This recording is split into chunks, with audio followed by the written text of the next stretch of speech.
Severed Heads is meant for a mature audience only. This program contains violent, sexual, and disturbing scenarios. Viewer discretion is advised.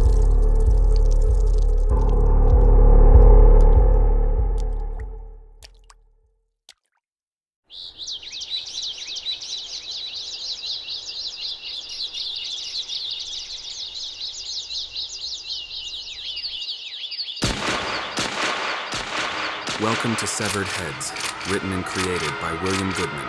This story is called Evergreen. Chapter 6 is titled Characters. I remember the day started with a tweet at POTUS. Looking back, I remember driving past my polling station and seeing 2 white vans. I know for a fact they were dumping ballots. Pretty typical, I would tweet him multiple times a day. From POTUS. More proof. Stop the steal. More proof. Stop the steal. Something I never thought would happen in a million years. The greatest president of the free world noticed and responded to me. An otherwise insignificant nobody that has never done or accomplished anything even remotely relevant caught the eye of the most influential leader this great country has ever and will ever see. I was in shock. I was in glory. I felt validated.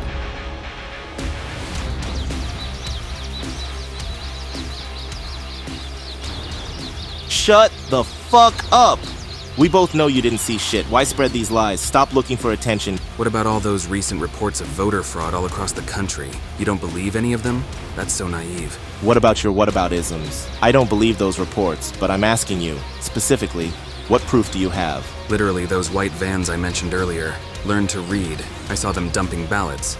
Okay, I can see where this conversation is going. I'm going to sign off. I wish you a miserable life, you racist douchebag.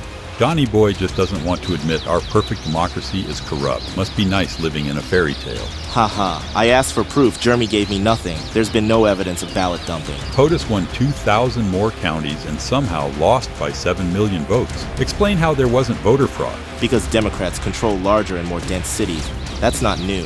Water and land can't vote, you know? There's been photos and videos circulating for days showing dumping across the states. It's not just me. I don't know about ballot dumping, but Dominion voting machines were definitely sketchy. That's bullshit and you know it. Please explain to me how Biden received so many more votes in states that use Dominion.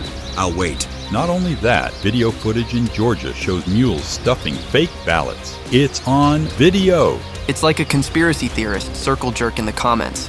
Video footage my ass.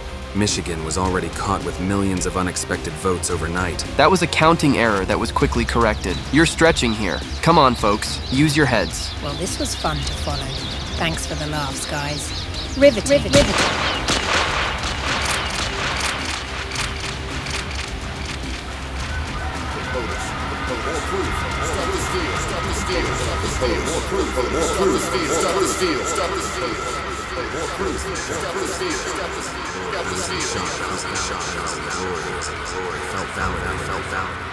I thrived for blue. It meant authority. Enter a conversation and your rebuttal was your checkmark designed to win an argument. Ad hominems, slippery slopes, and straw men were all fallacies I'd use to confuse my audience. Pin yourself in a corner and make fun of a person's appearance, tell them to learn to read and circle back, but this time with a completely different proponent. The point wasn't to outsmart your opponent. You had to stay afloat long enough to where bystanders chimed in like obedient toy soldiers. Then you slowly fade and witness the mayhem from a completely different perspective. Hop on your burner, and the story unfolds like a true American classic. How tragic. You can post something so utterly random and like cancer. It spreads like a wildfire without a singular purpose. So candid, mission accomplished. A fascinating phantom, a cosplayer of an intellectualized madman, down wiki rabbit holes, internet forums, and famous diatribes that you texturize with your X'd out eyes.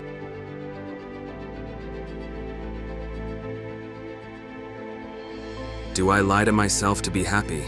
Leonard did. Who am I? But an innocent man. My follower count went up 1,000%, and I felt like an influencer with a responsibility at hand. Like a beacon of hope and a spotless mind, I would spread disinformation for the good of mankind. The more they questioned, the more they would think critically. And eventually, I hoped they would have questioned their white picket fence reality. Call it QAnon, call it white supremacy, call it a conspiracy, but don't question its integrity. For me, it started with intrigue, Fox News, and for my father's acceptance. It was Hannity, Rivera, Tucker, and O'Reilly, I watched them non-stop on the telly for hours. Unlike school, they practically raised me. They taught me who I should trust and who are my enemies, genocide upon liberals, and to study the Bible. Religiously, I prayed for fame.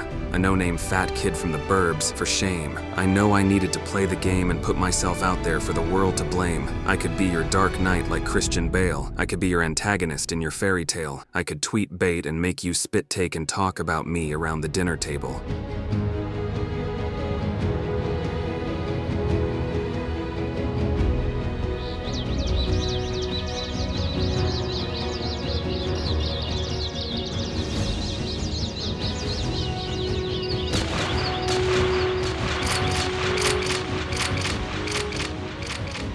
Thank you for listening to Severed Heads. Chapter 7 is titled Agonal.